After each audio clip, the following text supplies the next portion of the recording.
Started dancing when I was 16. So when y'all moved to Canada to the States, where did y'all end up at? Wisconsin area. Okay, Wisconsin. Mm-hmm. Okay. So I was in the Midwest already, so I met a lot of people from Chicago. There's a lot of people from Chicago that go up to north to Milwaukee and whatever. Right. You know that, being from Midwest.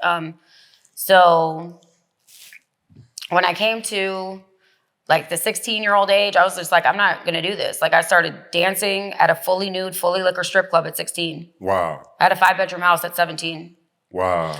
And I think that's when, I had met my old pimp when I was 16, right? And at this point, he was like, just like, look, you're not ready. I can't fuck with you till you're 18. So at least he wasn't that much of a piece of shit. You know, that's one thing he had going for him. But, you know, it was back and forth with this music thing with him because it wasn't just like a pimp thing. It was like, I'm gonna teach you how to do music. You know what I'm saying? So that's what attached me so hard to that situation. And we were just in and out of it for a long time.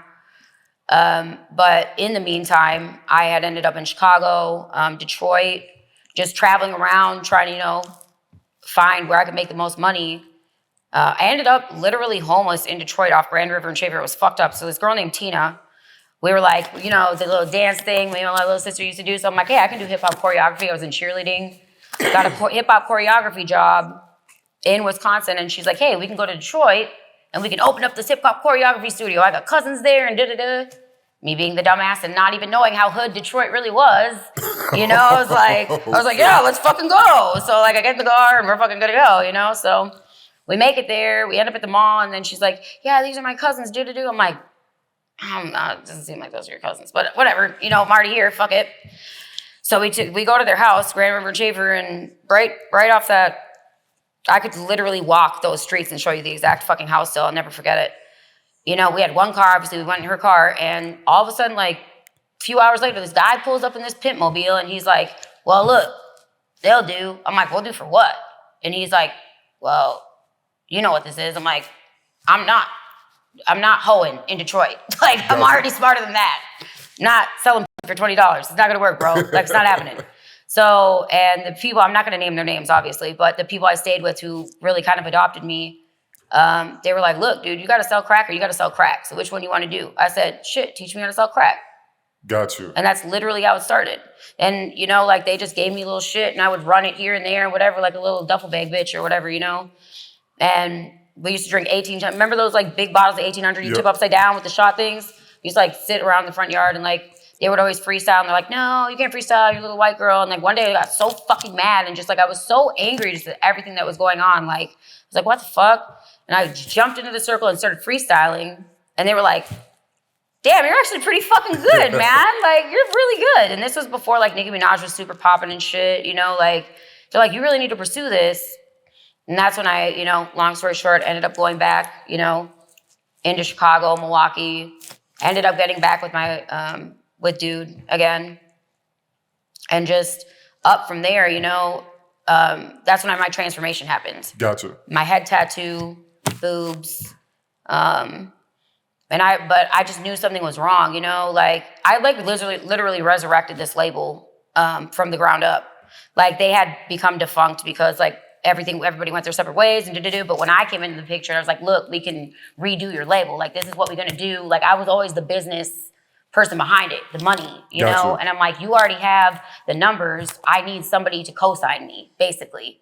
So there's like 20 black dudes and me. That's what it was, like literally, you know? And I did whatever. Like I ain't even gonna lie, front. I did whatever to make that fucking money happen. You know, like, and it's not something I'm ashamed of. Like part of the story. It's just reality, you know?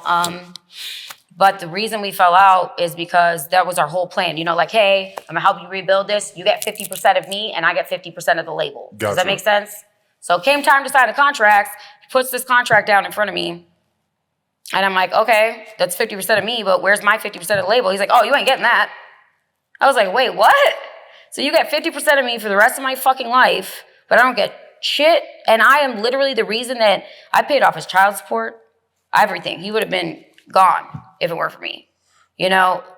So that fucked me up so bad, like bad. Like, I had to, like, leave the state. I'm not even going to go into the whole extra shit about it, but I had to leave the state and all types of shit. And I just went on this, like, whirlwind of, like, damn, man, like, where am I going to go? I couldn't use my name anymore. Wow. You know what I'm saying? Because, you know? And I had this shit tatted on my head. And I'm like, what the fuck, you know? So it was like a really soul-searching time for me, and that's when Sexy Psycho came. That's when Sexy Psycho was born. But the funny thing is, when I look back on those videos when I was with him, I was already saying Sexy Psycho. I never knew it. Like, I watched the videos. Got you. You know what I'm saying? Yeah. And I was like, damn, I was already calling myself Sexy Psycho? I had no idea. Like, it like was literally being born inside of me. Like, I had to get fucked up. You know what I'm saying? To have that, you know, what was within me come out, you know? And that's when Sexy Psycho was born. And I literally just, like, I was traveling around the country by myself. I was like, hey, I'll pay you $100 to be my bodyguard. Hey, I'll pay you $100 to do this, you know, like, or $200 or whatever. Then in Detroit, when I was back in Chicago again, that's when I met him. He just hit me up one day when I finally released another song. And he's like, hey, who's your favorite rappers? I'm like, Eminem and Tech Nine. He's like, you want to meet Tech Nine? I'm like, when? He's like, next week. I was like, yep. I was like, you gonna go down to Dallas and die. I was like, nah, bro, like, trust me, it's good. But anyways, the whole whirlwind happened. And after I was in Atlanta for a while, had my own radio show there, and he's like, and just fucked up shit happened there too, but that's a whole nother story. But then I came to Dallas. He's like, look, if you're serious about this shit, we're gonna make it happen, but you gotta get sober. And that was the hardest decision I made. Man.